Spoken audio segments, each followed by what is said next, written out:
क्या अब हमारा टॉपिक है next causes of cell injury. इसमें अब हम पढ़ेंगे कॉजेज ऑफ सेल इंजरी।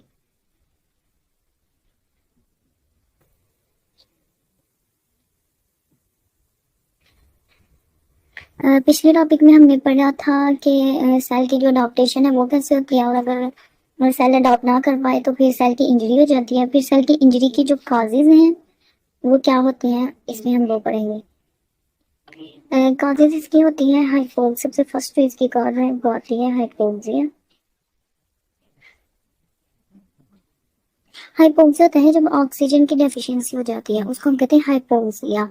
तो ऑक्सीजन की डेफिशिएंसी की किस तरह से हो सकती है, अगर हमारी कोई, मैंने पिछले डॉक्टर में बताया था, इसमें भी कोई आर्टरी ब्लॉक हो जाए, कोलेस्ट्रॉल के प्लेग्स बन जाते हैं जिसकी वजह से ब्लड फ्लो नहीं कर सकता। तो जब ब्लड फ्लो नहीं करता वहां तक जो सेल्स हैं हार्ट के हो या हार्ट के सेल्स फॉर एग्जाम्पल आप ले लें, जब उधर तक ब्लड ही नहीं जाएगा, ऑक्सीजन नहीं जाएगा, तो उसमें वो काज करेगा हाइपोक्सिया। या तो इसकी वजह से सेल की इंजरी हो सकती है। उसके बाद अगर एनीमिया हो,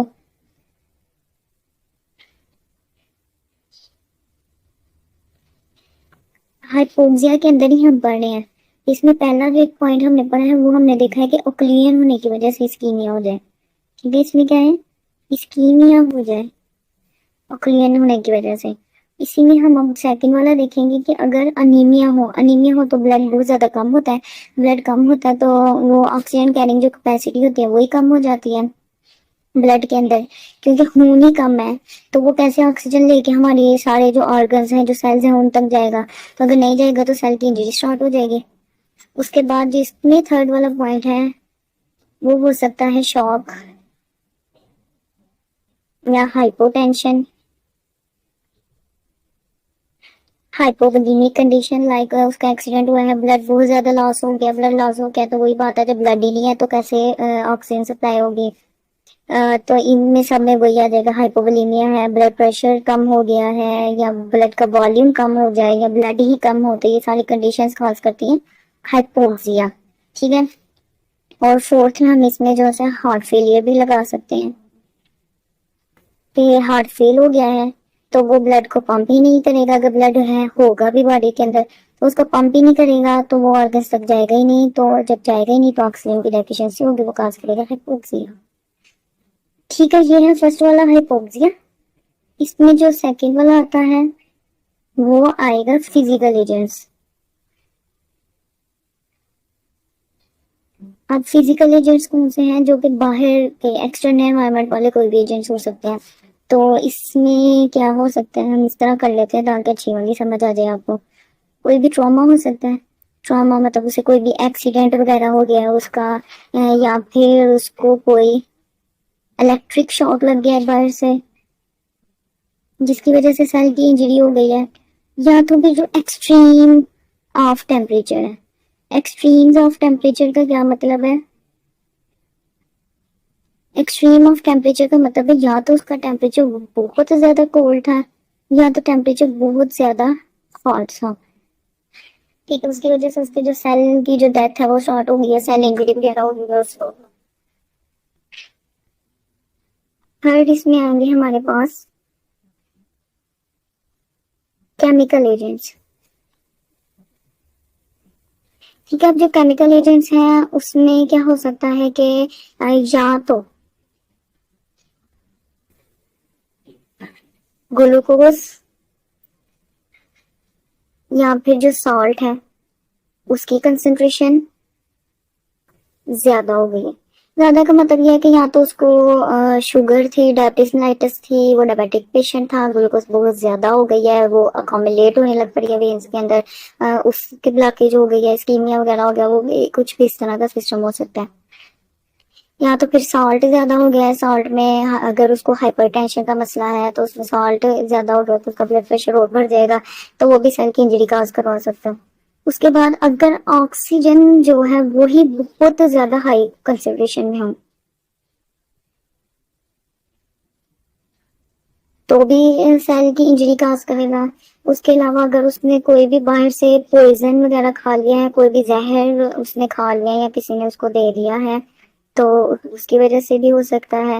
लाइक आर्सेनिक खा लिया उसने या सायानाइड खा लिया है, तो उसकी वजह से हो सकता है। कोई भी ड्रग्स आप ले लें, कोई भी ड्रग्स एक्स्ट्रा क्वांटिटी में ले लें, या तो फिर एंटी डिप्रेसिव ड्रग या सेडेटिव्स वगैरह बहुत ज़्यादा ले ली जाए, तो उसकी वजह से हो सकता है। और मोस्ट इम्पोर्टेंट इसमें एक और आता है अल्कोहल या फिर कार्बन मोनोऑक्साइड। कार्बन मोनोऑक्साइड हमें पता है ये धुआं वगैरह में होता है, गाड़ी के जो धुआं होता है उनमें भी होता है, तो ये लंग्स के लिए भी और वैसे भी हमारी बॉडी के लिए बहुत ज़्यादा डेंजरस होता है। तो ये भी जब बहुत ज़्यादा इनहेल कर लिया जाता है तो सेल की डेथ भी हो सकती है, जो पेशेंट है जो इंसान है उसकी डेथ हो सकती है। ठीक है, 4 वाला है, इसमें माइक्रोबायोलॉजिकल एजेंट्स हैं। और ये वैसे मुझे बताने नहीं चाहिए आप लोगों को, ये आप लोगों को चाहिए कि आप लोग मुझे बताएं कि इसके अंदर क्या क्या आ सकता है। Bacteria, virus, fungi, parasite.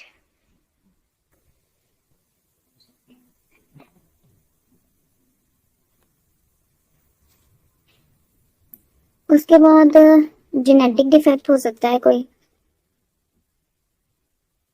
तो जेनेटिक डिफेक्ट में सिंपल सा आपने करना है कि उसको कोई भी जो है ना कंजेनिटल मैलफॉर्मेशन हो सकती है, कंजेनिटल कोई भी होगा अगर डिफेक्ट उसका।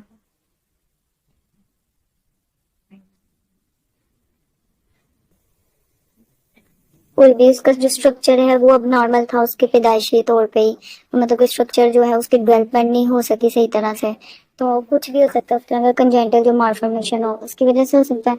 हाँ, इसके अंदर एक और हम कर सकते हैं, इसके अंदर हो सकता है सिकल सेल या एनीमिया।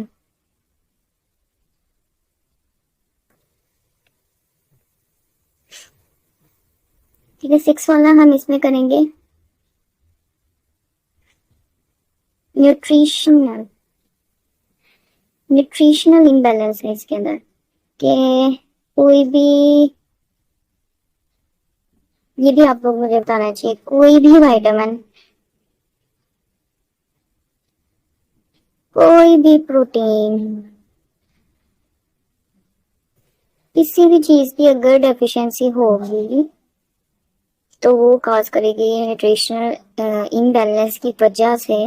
मतलब कि उसमें क्या होता है, न्यूट्रिशन इम्बैलेंस में क्या होता है कि कोई भी विटामिन की कमी होगी, विटामिन ए हो सकता है, B6 हो सकता है, बी हो सकता है, B12 हो सकता है, विटामिन सी हो सकता है, विटामिन डी, कैल्शियम, कुछ भी हो सकता है, प्रोटीन की डेफिशिएंसी हो सकती है।